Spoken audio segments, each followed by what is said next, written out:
RDX ആദ്യ വിഷയത്തിലേക്ക് Indian തിരിച്ചടികളിൽ പതറി നിലതെറ്റി നിൽക്കുന്ന പാകിസ്ഥാനാണ് ഇന്ന് ലോകത്തിനു മുമ്പിൽ വെളിപ്പെട്ടത്. ഇന്ത്യയുടെ ആകാശ യുദ്ധത്തിന് മുതിർന്ന് തോറ്റു തുന്നമ്പാടി നിൽക്കുകയാണ് അവർ. സൈനിക പ്രതിരോധം കൊണ്ടും നയതന്ത്രം കൊണ്ടും ഇന്ത്യ മേൽക്കൈ നേടുന്നത് ഇന്നും കണ്ടു. ഇന്ത്യൻ നഗരങ്ങളെയും വിമാനത്താവളങ്ങളെയും ലക്ഷ്യമിട്ട് പാകിസ്ഥാൻ ചെയ്ത അനേകം മിസൈലുകൾ ഒരൊറ്റ S-400 മിസൈൽ വേധ പ്രതിരോധം കൊണ്ട് ആകാശത്ത് വെച്ച് തന്നെ സൈന്യം ചിതറിച്ചു. പാകിസ്ഥാന്റെ വ്യോമ പ്രതിരോധ സംവിധാനം ഇന്ത്യ നിർവീര്യമാക്കി. കറാച്ചിയിലും റാവൽപിണ്ടിയിലും ഡ്രോൺ ആക്രമണം കൂടി ഉണ്ടായതോടെ നിൽക്കക്കള്ളിയില്ലാത്ത അവസ്ഥയിലാണവർ. ഓപ്പറേഷൻ സിന്ദൂറിൽ ജെയ്ഷെ മുഹമ്മദ് സുപ്രീം കമാൻഡർ അബ്ദുൾ റൌഫ് അസറിനെ വധിച്ച വാർത്തയും ഇന്ന് പുറത്തു വന്നു. കഴിഞ്ഞ കാൽനൂറ്റാണ്ടായി ഇന്ത്യൻ മണ്ണിൽ ഭീകരവാദത്തിന്റെ നരമേധങ്ങൾ നടത്തിയ കൊടും ഭീകരന്റെ ടെർമിനേഷനിലൂടെ രാജ്യത്തിന്റെ പരമാധികാരത്തിനും സ്വാസ്ഥ്യത്തിനും മേൽ ഏറെക്കാലമായി നിലനിന്ന തീരാ തലവേദനയാണ് ഇന്ത്യ ഒഴിവാക്കിയത്. യുദ്ധം ഒഴിവാക്കാനുള്ള വഴിയാണ് ഈ വേളയിലും രാജ്യം തിരയുന്നത്. അതിന് വഴങ്ങാതെ ഭീകരതക്കേറ്റ മുറിവുണക്കാൻ ഇന്ത്യൻ അതിർത്തികളിലേക്ക് മോർട്ടാർ ഷെല്ലുകളിലൂടെ പ്രകോപനത്തിന്റെ തീതുപ്പുകയാണ് പാകിസ്ഥാൻ. കൊടും ഭീകരനെ വധിച്ചു എന്നതാണ് ഇന്നത്തെ ഏറ്റവും പ്രധാനപ്പെട്ട സംഭവ വികാസം. ഓപ്പറേഷൻ സിന്ദൂറിൽ ജെയ്ഷെ മുഹമ്മദ് സുപ്രീം കമാൻഡർ അബ്ദുൾ റൌഫ് അസർ കൊല്ലപ്പെട്ടു എന്ന വാർത്ത വന്നു. ഇന്ത്യൻ തിരിച്ചടിയിൽ ഗുരുതര പരിക്കേറ്റ് ചികിത്സയിലിരിക്കെയാണ് ഇയാൾ മരിച്ചത് എന്നാണ് റിപ്പോർട്ടുകൾ വന്നത്. ജെയ്ഷെ തലവൻ മസൂദ് അസറിന്റെ സഹോദരനാണ് അബ്ദുൾ റൌഫ് അസർ എന്ന വിവരം നമുക്കറിയാം. ബഹവൽപൂരിലെ ജെയ്ഷെ ക്യാമ്പിന് നേരെ നടത്തിയ ആക്രമണത്തിലാണ് മരണമുണ്ടായത് എന്ന വിവരം പുറത്തു വന്നു. 2010 അബ്ദുൾ റൌഫ് അസറിനെ അമേരിക്ക ആഗോള ഭീകരനായി പ്രഖ്യാപിച്ചതാണ്. 2002 വാൾസ്ട്രീറ്റ് ജേണൽ ജേർണലിസ്റ്റ് ഡാനിയൽ പേളിനെ കൊലപ്പെടുത്തിയവരിൽ ഒരാളാണ് ഇയാൾ. മസൂദ് അസർ ഒളിവിലേക്ക് മാറിയതോടെ 2007 മുതൽ ജെയ്ഷെ സുപ്രീം കമാൻഡറായി അസർ. പാക് സർക്കാരും അൽ ഖ്വയ്ദയും താലിബാനുമായി അടുത്ത ബന്ധമാണ് ഇയാൾക്കുണ്ടായിരുന്നത്. ജെയ്ഷെ മുഹമ്മദിന് ഫണ്ട് എത്തിച്ചിരുന്നത് റൌഫ് അസറാണ് എന്ന് നമുക്ക് ഇതിനകം അറിയാം. ഭീകര സംഘടനയിലേക്ക് ആളുകളെ റിക്രൂട്ട് ചെയ്തിരുന്നതും ഇയാൾ തന്നെയായിരുന്നു എന്ന വിവരവും നമ്മൾക്ക് കയ്യിലുണ്ട്. ഇന്നലെ ഇന്ത്യ ലക്ഷ്യമാക്കി വന്ന പാക് മിസൈലുകളെ ആക്രമണ ശ്രമങ്ങൾ തകർത്തതിന് കൂട്ടത്തിൽ ഇന്ത്യ തകർത്തു. മിസൈലുകൾ തകർത്തത് S-400 സുദർശൻ ചക്ര എന്ന ആയുധത്തിലൂടെയാണ്. ഇന്ത്യൻ സൈനിക കേന്ദ്രങ്ങൾ ലക്ഷ്യം വെച്ചായിരുന്നു ആക്രമണ ശ്രമം എന്ന് നമുക്കറിയാം. ആദംപൂർ, ഭട്ടിൻഡ, ചണ്ഡീഗഡ് ഉൾപ്പെടെയുള്ള സൈനിക കേന്ദ്രങ്ങൾ ലക്ഷ്യം വെച്ചു. പാകിസ്ഥാൻ നമ്മളതിനെ പൊളിച്ചു. വ്യോമ പ്രതിരോധം അവരുടേത് തകർത്തു. പാകിസ്ഥാന്റെ വ്യോമ പ്രതിരോധ സംവിധാനത്തെ ഇന്ത്യ തകർത്തെന്ന് പ്രതിരോധ മന്ത്രാലയം പിന്നീട് സ്ഥിരീകരിച്ചു. പാകിസ്ഥാൻ ഷെല്ലാക്രമണത്തിന് മറുപടിയായാണ് റഡാർ സംവിധാനം തകർത്തത് എന്ന് നമുക്കറിയാം. ഇന്ത്യൻ ഡ്രോണുകൾ വെടിവെച്ചിട്ടു എന്ന കാര്യം പുറത്തേക്ക് വന്നു. പാക് സൈനിക വക്താവാണ് ഇക്കാര്യം പറഞ്ഞത്. പക്ഷേ ലാഹോറിൽ എന്നാണ് കഴിഞ്ഞ രാത്രി 12ഓളം ഇന്ത്യൻ ഡ്രോൺ വെടിവെച്ചിട്ടെന്നാണ് അവകാശവാദം അവരുടേത്, പാകിസ്ഥാൻ്റേത്. ആക്രമണത്തിൽ 4 പാക് സൈനികർക്ക് പരിക്കേറ്റെന്നും അഹമ്മദ് ഷരീഫ് അവിടെ പറഞ്ഞിരുന്നു.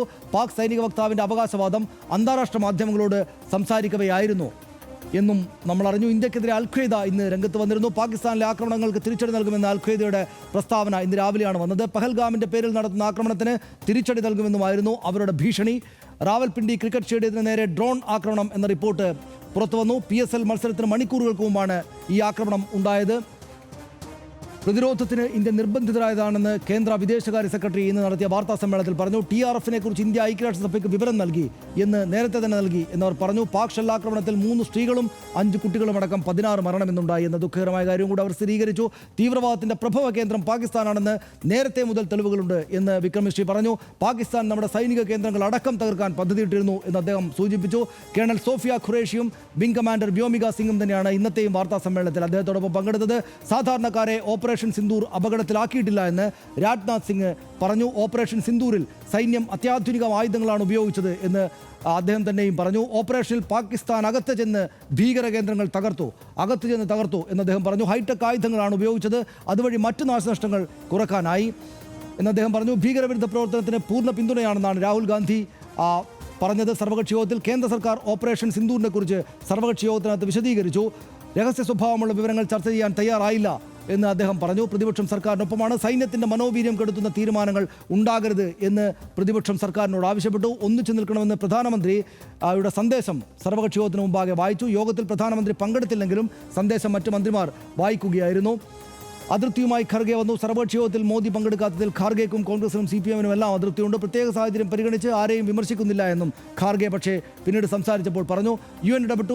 ഇന്ത്യ പാക് സംഘർഷത്തിൽ ആശങ്കയുണ്ട് എന്ന് UN ജനറൽ അസംബ്ലി ഇന്ന് പറഞ്ഞു. സംയമനം പാലിക്കണമെന്ന് ഇരുപക്ഷങ്ങളോടും ഐക്യരാഷ്ട്രസഭ ആവശ്യപ്പെട്ടിട്ടുണ്ട്. ഭീകരാക്രമണം, സാധാരണക്കാർക്ക് നേരെയുള്ള ആക്രമണങ്ങളും അപലപനീയമാണ് എന്ന് UN അവരുടെ പ്രസ്താവനയിൽ പറഞ്ഞു. അന്താരാഷ്ട്ര നിയമങ്ങൾ പാലിച്ച് ഇരു രാജ്യങ്ങളും പ്രശ്നങ്ങൾ പരിഹരിക്കണം എന്ന സമവായ നിർദ്ദേശം അവർ മുന്നോട്ട് വെച്ചു. പഹൽഗാം ആക്രമണത്തെ അപലപിച്ച് യൂറോപ്യൻ യൂണിയനും ഇന്ന് രംഗത്ത് വന്നിരുന്നു.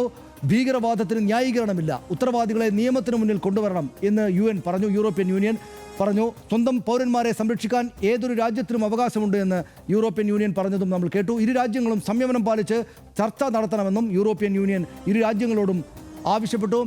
ട്രംപ് ഇന്ത്യ പാക് സംഘർഷത്തിൽ ഇടപെടാൻ തയ്യാറാണെന്ന് ഡൊണാൾഡ് ട്രംപ് പറഞ്ഞ വാർത്തയും ഇന്ന് നമ്മുടെ മുന്നിലേക്ക് വന്ന വാർത്തകളിലുണ്ട്. ഇരു രാജ്യങ്ങളുമായും സംസാരിച്ച് സംഘർഷം അവസാനിപ്പിക്കാൻ തയ്യാറാണ് എന്ന് ട്രംപ് ഇന്ന് പറഞ്ഞു. ഒരുപാട് വിവരങ്ങളുണ്ട് ഹർഷൻ. അത് മാത്രവുമല്ല, നമ്മുടെ മുന്നിലേക്ക് ഒരുപാട് കാര്യങ്ങൾ വന്നുപോയി. വാർത്താ സമ്മേളനം ഉണ്ടായിരുന്നു, വിശകലനം ഉണ്ടായിരുന്നു.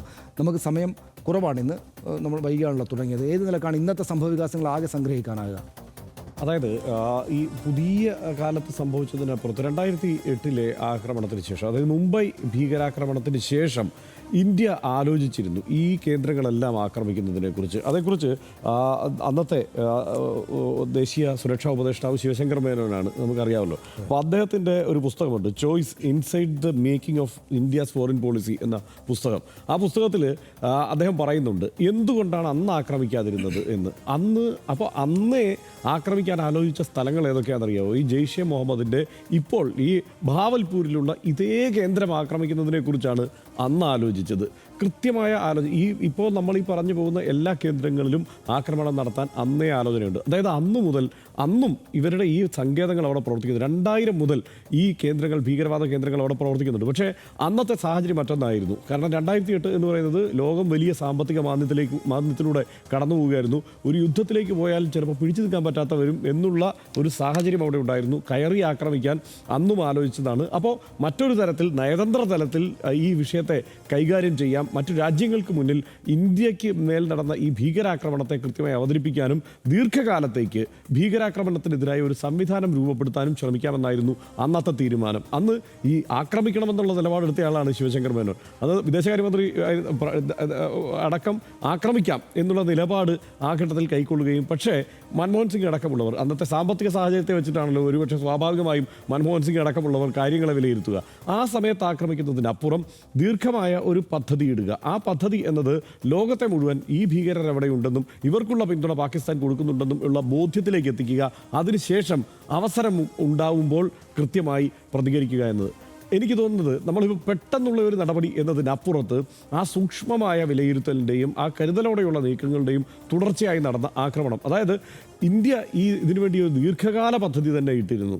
അല്ലെങ്കിൽ ഒന്ന് ആലോചിച്ച് നോക്കുക സനീഷ, ഇന്നിപ്പോൾ ഈ കൊല്ലപ്പെട്ട ഈ അബ്ദുൾ റൌഫ് അസർ എന്ന് പറയുന്നത് ഏറ്റവും കൊടും ഭീകരനാണ്. ഇന്ത്യയെ സംബന്ധിച്ചിടത്തോളം ഏറ്റവും വലിയ നോട്ടപ്പുള്ളിയാണ്. 26 വർഷം മുമ്പ് ഇന്ത്യയെ അപമാനത്തിൽ തള്ളിയിട്ട ഒരു ഭീകരനാണ് ഈ റൌഫ് അസർ എന്ന് പറയുന്നത്. കാരണം ഇവിടെ നിന്ന് വാജ്പേയി സർക്കാരിൻ്റെ കാലത്ത് ഇവിടെ നിന്ന് കാഠ്മണ്ഡുവിൽ നിന്ന് വരുന്ന വിമാനം, ഇന്ത്യൻ എയർലൈൻസിൻ്റെ വിമാനം തട്ടിക്കൊണ്ടുപോയി കാണ്ഡഹാറിൽ ഇറക്കി വിലപേശി. അന്ന് ആദ്യം വിലപേശി എന്തുകൊണ്ട് 36 ഭീകരരെ വിട്ടയക്കണമെന്നുള്ളതായിരുന്നു ആവശ്യം. 20 കോടി US$ വേണം എന്നുള്ളതായിരുന്നു ആവശ്യം. ഇങ്ങനെയൊക്കെ വിലപേശി വന്നതിന് ശേഷം അവസാനം ഈ പണം കൊടുത്തോ ഇല്ലയോ എന്നുള്ള കാര്യത്തിൽ ഇപ്പോഴും സംശയം നിലനിൽക്കുകയാണ്. അതിനെക്കുറിച്ചൊന്നും വ്യക്തതയില്ല. കാരണം അത്തരമൊരു കാര്യമായിരുന്നുണ്ട്. 36 എന്നുള്ളത് ഏറ്റവും അവസാനം 3 ഒതുക്കി. അങ്ങനെ വിട്ടുകൊടുത്തതാണ് ഈ ജെയ്ഷെ മുഹമ്മദ് എന്ന ഭീകരവാദ സംഘടനയുടെ സൃഷ്ടാവായിട്ടുള്ള ഈ മസൂദ് അസറിനെ. അപ്പം മസൂദ് അസറും പിന്നെ ഈ പറയുന്ന അബ്ദുൾ റൌഫ് അസറും കൂടി ചേർന്നിട്ടാണ് പിന്നെ അങ്ങോട്ട് ജെയ്ഷെ മുഹമ്മദ് രൂപീകരിക്കുന്നത്. അതിന് മുൻപ് അവരുടെ സംഘടനകൾ വേറെ പല സംഘടനകളും ഒക്കെ ആയിരുന്നു. അതിന് മുമ്പ് പ്രവർത്തിച്ചിരുന്നത് ഹർക്കത്തുൽ മുജാഹിദീൻ എന്നുള്ള സംഘടനയായിരുന്നു. അപ്പോൾ അങ്ങനെ ഈ ഭീകരർ ചേർന്നിട്ട് കഴിഞ്ഞ 26 വർഷമായിട്ട് ഈ രാജ്യത്തെ ആക്രമിച്ചുകൊണ്ടേയിരിക്കുകയാണ് തുടർച്ചയായിട്ട്. അപ്പോൾ അവരുടെ ഏറ്റവും കൃത്യം അവരുടെ ആസ്ഥാനത്ത് തന്നെ അടിക്കാൻ. മാത്രമല്ല വേറൊരു കാര്യം കൂടിയുണ്ട്. 2008 ഈ ആസ്ഥാനം എന്ന് പറയുന്നത് തകരപ്പാട്ടുകൾ കൊണ്ടുണ്ടാക്കിയതാണ്. ഇന്ന് ആസ്ഥാനം അങ്ങനെയല്ല. ഇന്ന് ഈ ആസ്ഥാനം എന്ന് പറയുന്നത് നല്ല 100-300 പേർക്ക് താമസിച്ച് പഠിക്കാവുന്ന 3 നിലകളുള്ള വലിയൊരു കെട്ടിടമായിട്ട് അത് മാറിയിട്ടുണ്ടായിരുന്നു. ആ ആസ്ഥാനമാണ് തകർത്തത്. അപ്പോൾ ആ സൂക്ഷ്മമായ രാഷ്ട്രം എന്ന നിലയിൽ കൃത്യമായി ഘട്ടം ഘട്ടമായി നടത്തിയ തയ്യാറെടുപ്പിൻ്റെ ഒരു സൂക്ഷ്മമായ ഒരു പ്രയോഗം എന്നുള്ളതാണ് നമ്മൾ ഈ ഒടുവിൽ കണ്ട ആക്രമണം. ഇതിനകത്ത് ഹർഷൻ, ഇന്നിപ്പോൾ നമ്മൾ പ്രധാനമായിട്ടും എനിക്ക് തോന്നുന്നത് ഒരു യുദ്ധാവസ്ഥയിലേക്ക് പോകുമോ എന്ന് ലോകമാകെ ഭയന്ന് നിൽക്കുന്ന, ഇന്നലെ തന്നെയും ലോകരാഷ്ട്രങ്ങളുടെ ഭാഗത്ത് വന്നിരുന്നു, യുദ്ധാവസ്ഥയിലേക്ക് പോകുമോ ഇരു രാജ്യങ്ങൾ തമ്മിലും എന്ന ഭയപ്പാടാകെ ലോകരാഷ്ട്രങ്ങൾക്കാകെ തന്നെയാണ്. അതൊരു പ്രകടമായി തന്നെയും പ്രകടിപ്പിക്കുന്നത്. ഇന്നിപ്പോൾ ഞാൻ വായിച്ച ഗാർഡിയനിലെ ഒരു ലേഖനത്തിലെ ഒരു ഒപ്പീനിയൻ പീസിൽ ആ ലേഖിക പറയുന്ന പ്രധാനപ്പെട്ട കാര്യം, രണ്ട് കാരണങ്ങൾ കൊണ്ട് ഇത് കുറച്ച് കുഴപ്പത്തിലേക്ക് പോകുമോ എന്ന് ഞാൻ ഭയപ്പെടുന്നു എന്നാണ് അവർ പറയുന്നത്. അതിനകത്ത് 2 കാര്യങ്ങൾ. ഒന്ന്, ആഗോള മധ്യസ്ഥതയുടെ അഭാവമാണ്. അതായത് മുമ്പാണെങ്കിൽ അമേരിക്ക ഒരു വൈസായിട്ടുള്ള മധ്യസ്ഥത വഹിച്ചേനെ എന്ന് അവരുടെ പുറത്ത്, ഇന്ത്യക്കും പാകിസ്ഥാനും ഒക്കെ പുറത്തുള്ളൊരു വീക്ഷണമാണ് എന്ന് കണ്ടേക്കണം. ഗാർഡിയനിൽ വന്നിരിക്കുന്ന ഒരു വിദേശിയായുള്ള ലേഖിയുടെയാണ്, നമ്മുടെ അഭിപ്രായമല്ല. ഒരു ആഗോള മധ്യസ്ഥതയുടെ അഭാവമാണ് അവർ കാണുന്ന ഒന്നാമത്തെ കാര്യം. ട്രംപിന് മുമ്പുള്ള അമേരിക്കൻ ഭരണതലപ്പത്തെ ആളുകൾ ഒരുപക്ഷെ ചെയ്തതിനെ, പക്ഷേ ട്രംപിനെ കൊണ്ട് സാധിക്കില്ല എന്ന് അവർ ചൂണ്ടിക്കാണിക്കുന്നു. രണ്ടാമത്തേത് അവർ ചൂണ്ടിക്കാണിക്കുന്നത് നമ്മൾ കഴിഞ്ഞ ദിവസങ്ങളിലെല്ലാം ചർച്ച ചെയ്ത കാര്യമാണ്. അസീം മുനീർ എന്നയാളാണ് ഈ രാജ്യത്തിൻ്റെ പട്ടാള മേധാവി സ്ഥാനത്തിരിക്കുന്നത് എന്നത് വളരെ നെഗറ്റീവായ ഒരു കാര്യമായിട്ട് അവർ കാണുന്നു. അപ്പോൾ അസീം മുനീറിന് ഇന്ത്യ വിരുദ്ധതയാണ് അയാളുടെ രാഷ്ട്രീയത്തിൻ്റെ ആകെ തന്നെ. ഞാനിത് കണ്ടപ്പോൾ ഈ 2-3 ദിവസങ്ങളിലെ കാര്യങ്ങളെല്ലാം ആലോചിച്ചുകൊണ്ടിരുമ്പോൾ ഹർഷൻ, നമ്മൾ ഈ സമീപകാലത്ത് വലിയ ചർച്ച ചെയ്യപ്പെട്ട ഹിറ്റായ മോഹൻലാൽ പൃഥ്വിരാജ് സിനിമ എമ്പുരാനിൽ ഈ പൃഥ്വിരാജിൻ്റെ കുട്ടിക്കാലം അഭിനയിക്കുന്ന, അല്ലെങ്കിൽ കുട്ടിക്കാലത്തെ ആ കഥാപാത്രം അയാൾ നേരിട്ട വലിയ ദുരന്തങ്ങൾക്ക് ശേഷം പാകിസ്ഥാനിൽ എത്തിപ്പെടുന്നത് ഒരു ഭീകരവാദി ക്യാമ്പിലാണ്. അപ്പോൾ ആ ഭീകരവാദ ക്യാമ്പിനെ പൃഥ്വിരാജ് ശരിയാവണ്ണം ചിത്രീകരിച്ചിരിക്കുന്നു, വളരെ യാഥാർത്ഥ്യ ബോധത്തോടെ ചിത്രീകരിച്ചിരിക്കുന്നു. എന്താണ് ആ പട്ടാള ക്യാമ്പിനെ നയിക്കുന്ന, തീവ്രവാദി ക്യാമ്പിനെ നയിക്കുന്ന ആളുകളുടെ ഏക തത്വം, തിയറി ഇന്ത്യ വിരുദ്ധതയാണ്. അവിടെ ഇന്ത്യ വിരുദ്ധതയാണ്. ഈ മൊത്തം കുഴപ്പങ്ങളുടെയും കാരണക്കാർ ഇന്ത്യക്കാരാണ്. ഹിന്ദുസ്ഥാൻ മൂർദാബാദ് എന്നാണ് ഈ അവിടെ ചെന്നുപെടുന്ന ആൺകുട്ടികൾക്ക് മുന്നിൽ ഈ തീവ്രവാദി നേതാക്കൾ മുദ്രാവാക്യം വിളിച്ചുകൊണ്ട് പഠിപ്പിക്കുന്നത്. അവിടെ നിന്നാണ് രക്ഷപ്പെട്ട് പൃഥ്വിരാജിൻ്റെ കഥാപാത്രം പുറത്തേക്ക് പോവുകയും ഈ അബ്രാം ഖുറേഷി എന്ന് പറയുന്ന മോഹൻലാലിൻ്റെ കൂട്ടത്തിലേക്ക് എത്തിച്ചേരുകയും ചെയ്യുന്നത് ഇടക്കാലത്ത് വളരെ കുറച്ചു കാലം മാത്രമാണ്. ഇയാൾ അതിൽപ്പെട്ട് അപ്പോൾ തന്നെയും പൃഥ്വിരാജിൻ്റെ കഥാപാത്രത്തിന് ഇതോട് യോജിക്കാൻ പറ്റുന്നില്ല, ഇന്ത്യ വിരുദ്ധതയോട് യോജിക്കാൻ പറ്റാതെ അയാൾ അവിടെ നിന്ന് ചാടിപ്പോവുകയാണ്. പക്ഷേ കുറഞ്ഞ നേരം മാത്രമേ ഈ തീവ്രവാദ ക്യാമ്പിനെ കാണിക്കുന്നുള്ളൂ എങ്കിലും ഇന്ത്യ വിരുദ്ധതയാണ് പാകിസ്ഥാൻ കേന്ദ്രമായി നിൽക്കുന്ന ഈ തീവ്രവാദ സംഘങ്ങളുടെ ആകെ അടിത്തറ എന്ന കാര്യം സ്ഥാപിക്കാൻ എമ്പുരാൻ സാധിച്ചിട്ടുണ്ട്. ആ തീവ്രവാദികൾക്കുള്ള ഇന്ത്യ വിരുദ്ധത ആ രാജ്യത്തിൻ്റെ പട്ടാള മേധാവിക്ക് തന്നെയും ഇപ്പോഴുണ്ട്. അത്രക്കും തീവ്രമായിട്ടും അതേക്കാൾ തീവ്രമായിട്ടുമുണ്ട് എന്നാണ് നമ്മൾ കഴിഞ്ഞ ദിവസങ്ങളിലെല്ലാം കണ്ടത്. അപ്പോൾ സ്വാഭാവികമായിട്ടും ഇന്ത്യക്ക് പുറത്തു നിന്നുള്ളൊരു നിരീക്ഷണത്തിൽ പോലും, ഒരു ലേഖനം എഴുതിയ ആളുകൾക്ക് പോലും അസീം മുനീർ ആ ജനറൽ സ്ഥാനത്തിരിക്കുന്നതാണ് ഇതിലെ ഒരു വലിയ പ്രശ്നം എന്ന കാര്യം തിരിച്ചറിയാനായിരിക്കുന്നു. അന്ധമായ ഇന്ത്യ വിരുദ്ധത, ഒരുപക്ഷെ മതാടിസ്ഥാനത്തിൽ പോലും ഉള്ളതല്ല, അന്ധമായ ഇന്ത്യ വിരുദ്ധതയാണ്, ഈ പാകിസ്ഥാനിലുള്ള ഇന്ത്യ വിരുദ്ധതയാണ് ഈ മൊത്തം പ്രശ്നങ്ങൾക്ക് ആകെയും കാരണം എന്നതാണ് അവർ കാണുന്നത്. അത് ശരിയാണെന്ന് എനിക്ക് തോന്നുന്നു. തീർച്ചയായും. അതുമാത്രമല്ല, അതുകൊണ്ട് ചേർത്ത് വായിക്കേണ്ട ഒരു കാര്യം കൂടിയുണ്ട്. കാരണം ഒരു 50-50 ചാൻസ് തന്നുകൊണ്ട് ഇരു രാജ്യങ്ങളെയും ഒരുപോലെ പരിഗണിച്ച് കാര്യങ്ങൾ കൈകാര്യം ചെയ്യുന്ന രീതിയിലേക്ക് വളരെ പെട്ടെന്ന് കാര്യങ്ങൾ പോകുന്നുണ്ട് എന്നാണ് എനിക്ക് തോന്നുന്നത്. പൊതുവെ ആഗോള വിലയിരുത്തലുകളിലൊക്കെ ഈ പാശ്ചാത്യ മാധ്യമങ്ങൾ നമ്മൾ നോക്കിക്കഴിഞ്ഞാൽ അതിനൊരു കാരണം ഈ പഹൽഗാം എന്നത് വിട്ടു. ഇപ്പോൾ ഇന്ത്യ അവിടേക്ക് നടത്തിയ ആക്രമണം എന്നതിൽ നിന്നുകൊണ്ടുള്ള തുടർ ചർച്ചകളിലേക്കാണ് പോകുന്നത്. ഇന്ത്യ അടിയന്തരമായി ചെയ്യേണ്ടത്, ഒരു ഉത്തരവാദിത്വമുള്ള രാജ്യം എന്ന നിലയിൽ നമുക്ക് ചെയ്യേണ്ടത് എന്ന് തോന്നുന്ന ഒരു കാര്യം, ഈ തെളിവുകൾ, പഹൽഗാം ആക്രമണത്തിൻ്റെ തെളിവുകൾ ലോകസമക്ഷം വയ്ക്കുക എന്നുള്ളതും, ഒപ്പം പാകിസ്ഥാൻ അനുകൂലമായ നിലപാടെടുക്കുന്നവരോ പ്രതികാരമായ നിലപാടെടുക്കുന്നവരോ ആയിക്കോട്ടെ, വിവിധ രാജ്യങ്ങളെ ആ സാഹചര്യം ബോധ്യപ്പെടുത്തുക എന്നതും അടിയന്തരമായി ഇന്ത്യ ചെയ്യേണ്ടതുണ്ട് എന്നുമാണ്. നിശ്ചയമായിട്ടും എം മുകുന്ദൻ്റെ വരികൾ കടം കൊണ്ടാൽ യുദ്ധം എന്തെന്ന് നമ്മൾ കണ്ടിട്ടില്ല, പട്ടിണി നമ്മൾ അറിഞ്ഞിട്ടില്ല, കിടപ്പാടം നഷ്ടപ്പെട്ട് കുഞ്ഞുങ്ങളെ കൈകളിൽ വാരിയെടുത്ത് പെട്ടിയും പ്രമാണങ്ങളുമായി ബോട്ടുകളിലും ട്രെയിനുകളിലും കയറി നമ്മൾ പോയിട്ടില്ല. നമ്മുടെ കൈക്കുഞ്ഞുങ്ങൾ ഐലൻഡ് കുർദിയെപ്പോലെ നടുക്കടലിൽ മുങ്ങി മരിച്ചിട്ടില്ല. മറ്റ് രാജ്യങ്ങളിലെ കുഞ്ഞുങ്ങൾ നടുക്കടലിൽ വീണ് മരിക്കുമ്പോൾ നമ്മൾ TV-യിൽ പാട്ടും കോമഡി ഷോകളും കണ്ട് രസിക്കുകയായിരുന്നു. എത്ര ഭാഗ്യവാന്മാരാണ് നമ്മൾ. ഇപ്പോഴും RDX ആവർത്തിക്കുന്നത് യുദ്ധവെറി അല്ല ഈ നേരത്തും നമുക്കാർക്കും വേണ്ടത് എന്നാണ്. അതൊഴിവാക്കാനാണ് നമ്മുടെ രാഷ്ട്ര നേതൃത്വവും ശ്രമിക്കുന്നത്. അതിനാണ് നയതന്ത്ര പ്രതിനിധികൾ രാവും പകലും പെടാപ്പാടുപെടുന്നത്. ഒരർത്ഥത്തിൽ നമ്മുടെ സൈന്യം പോലും ശ്രമിക്കുന്നത് അതിനാണ്. Focused, measured and non escalatory, കൃത്യമായ അളന്നു കുറിച്ച പ്രകോപന ലക്ഷ്യമില്ലാത്ത എന്ന ആ വാക്കുകളാണ് ആവർത്തിച്ചുള്ള പ്രകോപനത്തിനുള്ള ഓരോ മറുപടിയും കഴിഞ്ഞ് സൈന്യവും ആവർത്തിക്കുന്നത്. ആ സൈനിക രാഷ്ട്രതന്ത്രജ്ഞത വിജയിക്കട്ടെ എന്ന് RDX ആത്മാർത്ഥമായി ആഗ്രഹിക്കുന്നു. കാരണം യുദ്ധത്തിൽ വിജയികളില്ല. എങ്ങാനും ആണവ യുദ്ധം നടന്നാൽ പിന്നെ ജീവിതങ്ങളുമില്ല.